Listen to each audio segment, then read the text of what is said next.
नमस्कार दोस्तों, आप सबका स्वागत है हमारे YouTube चैनल पर। हम आज आपको रामायण से संबंधित जितने भी परीक्षाएं होती हैं उनमें पूछे जाने वाले क्वेश्चनों से संबंधित रामायण के बारे में कंप्लीट जानकारी देंगे।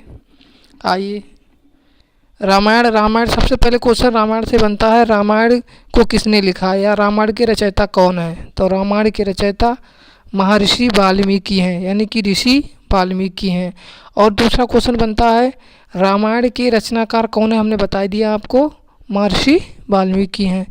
रामायण में कौन सा रस है पूछा जाता है, रामायण में कौन सा रस है? तो रस ध्यान रखिए दोस्तों, करुण रस है। तीसरा क्वेश्चन पूछा जाता है, रामायण में छंद कौन सा है?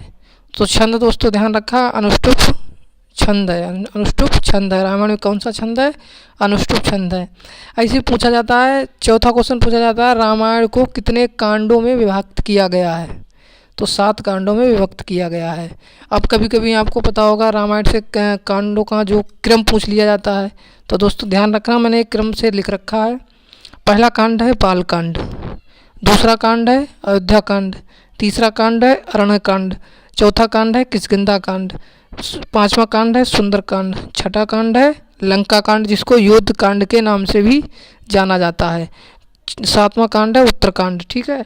अब जो दोस्तों क्रम से याद रखना है, पहला जैसे सिर में बाल पहले आते हैं ऊपर, तो सिर ऐसे याद रखना है कि पहला है बाल कांड, उसके बाद अरण्य कांड, उसके बाद अयोध्या कांड, फिर अरण्य कांड, फिर किष्किंधा कांड, सुंदर कांड, लंका कांड। लंका कांड को दोस्तों ध्यान रखना, पूछा जाता है क्वेश्चन, लंका कांड को अन्य किस नाम से जाना जाता है?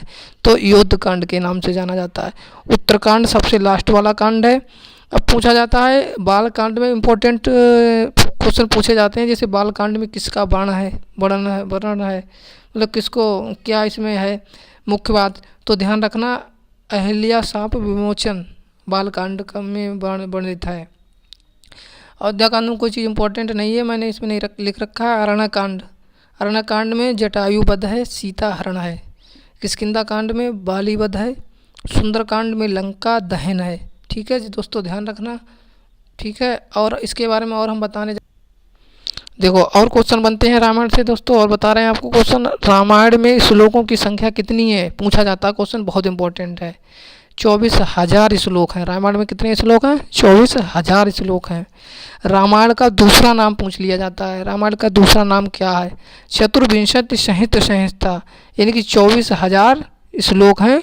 उसी को जो संस्कृत हिंदी में लिखा गया है कि ऐसे करके चतुर्विंशति संहिता। ऐसी रामायण में नायक पूछा जाता है, रामायण में नायिका पूछी जाती है, सीता है। और इसमें पूछा जाता है सबसे बड़ा कांड, मैंने कांडों का भी क्रम बताया आपको, तो पूछा जाता है सबसे बड़ा कांड कौन सा है? तो सबसे बड़ा कांड लंका कांड है, जिसको दूसरा नाम क्या है? युद्ध कांड। सबसे छोटा कांड सबसे लास्ट में था, 7वें नंबर पे सुंदर कांड। पहला क्वेश्चन बनता है कि रामायण को किस में विभाजित किया गया है? तो रामायण को मतलब पुराणों में विभाजित किया गया या पर्वों में या अंकों में, ऐसे पूछा जाता है। तो रामायण को पुराणों में विभाजित किया गया है। पुराणों की संख्या पूछ ली जाती है, पुराणों की संख्या कितनी है? 18।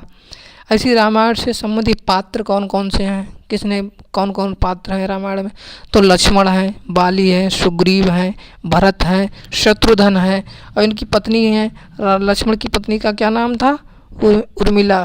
बाली की पत्नी का क्या नाम था? तारा। सुग्रीव की पत्नी का क्या नाम था? रूमा। भरत की पत्नी का क्या नाम था? मांडवी। शत्रुघ्न की पत्नी का क्या नाम था? श्रुतकीर्ति। ऐसी रामायण से संबंधित श्लोक, 2 इंपॉर्टेंट श्लोक हैं जो मैंने लिख रखे हैं यहाँ पे, 1-2 बार जी पढ़ लें, याद रहेंगे रामायण से संबंधित श्लोक। रम्या रामायणी कथा यावत स्थास्थन्ति गिरिया सरितश्च महितले। तो दोस्तों मैंने रामायण से संबंधित जितने भी क्वेश्चन बनते हैं, मैंने टोटल क्वेश्चन आपको बता दिए हैं। इससे ज़्यादा बाहर क्वेश्चन नहीं पूछे जाते हैं, चाहे वो टेट हुआ, चाहे सीटेट हुआ, चाहे आपका सुपर टेट हुआ, चाहे अन्य किसी भी परीक्षा में रामायण से संबंधित क्वेश्चन अगर पूछा जाएगा तो इतने ही क्वेश्चनों से आपका क्वेश्चन फंस जाएगा। धन्यवाद। अगर आपको हमारी वीडियो अच्छी लगी हो तो हमारे चैनल को सब्सक्राइब एंड लाइक करें। धन्यवाद।